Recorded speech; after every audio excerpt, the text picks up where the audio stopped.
Hello and welcome to Historical Perspectives with Don Brodey. I'm Don Brodey. Holy hot hammered shit. Have you guys been watching these inquiries? Oh my god, everything's so fucked. And like some people are like, that's it. He's done, he's gonna be impeached. And some people are like, that's it. He's obviously innocent. I mean, oh my god, your brain just wants to blow up. But you know what? Like in all times, man, I think history can help us out. And there was just this gorgeous moment that I just keep circling around because I think it's really meaningful. And what do you know? It reminds me of my favorite General George Washington. So if you watch the hearings, you may recall the moment when Lieutenant Colonel Vindman was testifying. And there's a moment where Devin Nunes says, "Mr. Vindman, isn't it true that your butt is made of lava?" You know, just kind of blubbering. And Vindman says, it's Lieutenant Colonel Vindman, please. And the air just got sucked out of the room and everyone was like, whoa, right? Oh my God, it was like the coolest thing that's ever happened. Oh, I just thought it was great. I know some people didn't like it. I fucking liked it. And one of the reasons why is because, it reminds me of this moment, you guys. So, it's 1776. It's July of 1776, okay? The ink is still wet on the Declaration of Independence, which means we've really fired things up a notch in our fight. We'd had the Battle of Lexington and Concord, and we've had some armed conflicts and stuff like that, but boy, when we signed that Declaration of Independence, it's the real this is all gonna hit the fan.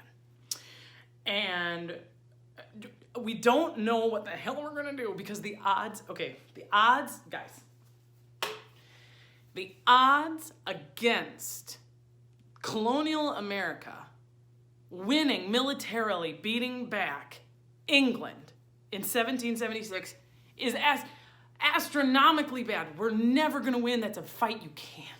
It's so silly. I really just wish I could impress upon you how the British Navy, Army at that point is the most sophisticated on the planet. They have more boats, they got more guns, they've been fighting for the French and at sea and on land for hundreds of years. They're super good at war. They have generations of military. We literally don't know what we have. We don't know how many guys we have. We don't know how many guns we have. We don't know how many people know how to fire them. We don't know where they all are. We had some guys who could fight because we had that war, the French and Indian War, but that was, we fought under English command against the French and the Indians. And that was like recently. Like, Washington's not the only guy who's wearing the same boots that he wore when he was fighting for the English. So anyway, and we're just so screwed. And so one of the things we just really need to do, like super important, like before anything else can happen, is we have to figure out how we military, and we have to convince any potential ally that we're good and kind of noble and that we have like principles and like that this is a fight worth having. We have this little fight in Boston. We win. Yay, Washington. The British fleet starts to head into New York. Guys, 300 boats, 40,000 guys. And they come into lower Manhattan, and we're like, oh, fuck. This is July 12th. This is like a week, 10 days later, right? Where they're like, oh, really? You don't want to? Well, right? And they're not fucking around. And we fire at them. In fact, do you want to know one of the guys who fired? Who was shooting at them boats as they come up into lower Manhattan? Alexander Hamilton. I know. I guess he did take a shot. But he missed, almost definitely missed. I mean, he may have shot, some of those shots landed, but the bottom line is, it was no big deal. And the British get all them boats and all them guys into the harbor, and it's hot, and it's July, and they're just like, right? Biggest, scariest military ever, just like breathing onto New York, like, where would you want to fight? Oh, and they fire too when they come in on like July 12th. There's cannonballs rolling through the city of New York. People die. So here's what happens next.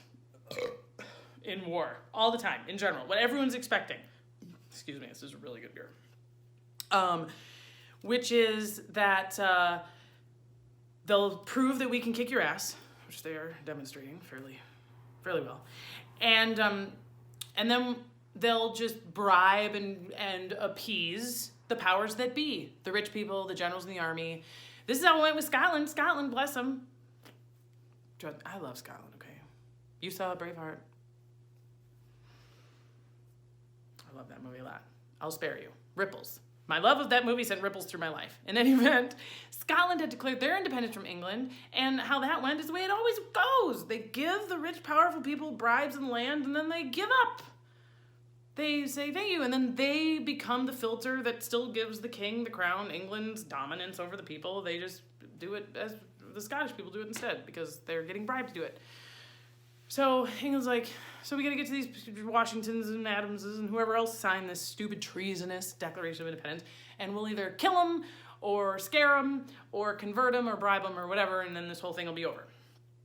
Because they, obviously, they're not gonna fight us. So we got so the guys coming in, the English guys, are both named Howe because they're brothers, William Howe and Richard Howe. Old Bill and Dick Howe are running the show over there, and one of them's on land, one of them's on sea, and their job is to work it all out. Like, all right, so it sounds like the guy we got to talk to here is Washington. So he gets a flag of truce, gets in a boat, and the colonists are like, oh, they're coming. So they get a flag of truce, they get in a boat, and Reed, one of Washington's aides, gets in it, and they meet in the middle of the water, and he says, oh, got a letter for George Washington Esquire. And shows him the envelope, and Reed, bless him, looks at it and says, sorry, no one by that name. I know. And Lieutenant Brown's like, why? We have a General Washington. We have a General George Washington, but no George Washington Esquire. George Washington Esquire, it's like Mr., right? And he goes, oh, but it's fine, because this is of a civil nature. Which I'm sure it was, because it was a bribe, right? I'd like to give him a gift. And he goes, no, I'm sorry. There's nobody by that name here, and we won't take anybody else's mail. Go home. I know. So Brown goes back to Howe and says, Washington won't take it. And I think bottom line is he wants you to call him General. And Howe's like, yeah, we can't do that. So he says, try again. So he writes on the envelope this time, etc. So now it says George Washington, Esquire, etc. And he says, try again. And they look at the envelope and they say, I see, etc. And he says, yeah. So George Washington, Esquire, etc. can mean everything. That includes everything, whatever you want. And they say, yeah, that's the thing. It's everything. It's also anything. And it's not anything. It's General George Washington. So.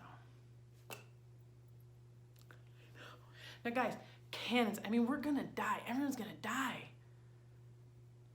You know, the confidence is real, but the stakes, it's so tenuous. And Brown's like, are you fucking serious? And he goes back to Howe. And Howe's like, are they fucking serious? They want to fight? They can't want to fight. They can't be willing to fight. Ooh. All right, well, maybe they want pomp and circumstance. You know what they want? They probably want they want the stuff. So let's give them stuff. Let's arrange for an audience with Washington. Let's put it like that. So they do. Washington says, sure. So they send this guy, proper guy, James Patterson, over to have an audience. They bring him in. They sit down. They eat. And he brings out the envelope that still says George Washington, Esquire, etc. And everybody, now Henry Knox is there, Nathaniel Greene is there, and everyone's like, are we gonna start the biggest, baddest, worst war ever? Is everyone about to die? Right? And Washington's cool as a cucumber. He ain't looking at the envelope, he isn't picking it up, he's just eating. Even Patterson's like, gosh, I wish you'd open it. So Washington finally acknowledges that it's there, and says, I'm not gonna open it. But I understand that William and Richard Howe only have the power to offer commissions and give pardons. And I have a job. And men who have committed no fault need no pardon.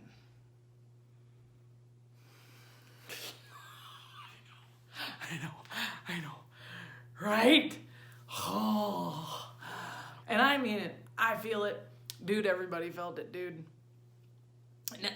The historian David McCullough also swoon. Woo, he's got white hair and he wears leather patches on the elbows of his tweed jacket. So he writes, in 1776 that, like, Henry Knox, you know who Henry Knox is, was there, and that he said that Patterson's mouth fell open. Wow, boy, you got a big dick, man. And I'm paraphrasing. And guys, it's a night, everyone in that room remembers it. It's why I know what happened, because they all wrote about it. They all talked about it. Because you don't see a guy like that who really, really puts it all on the line under great, great personal and professional risk just to do the right thing. And I don't know what it was like, but I bet for some people, in a little bitty way,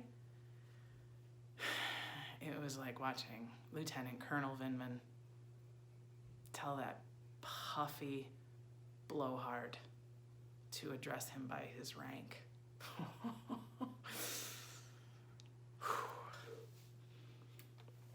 You know, we might just make it. This has been Historical Perspectives with Dawn Brodey. I'm Dawn Brodey.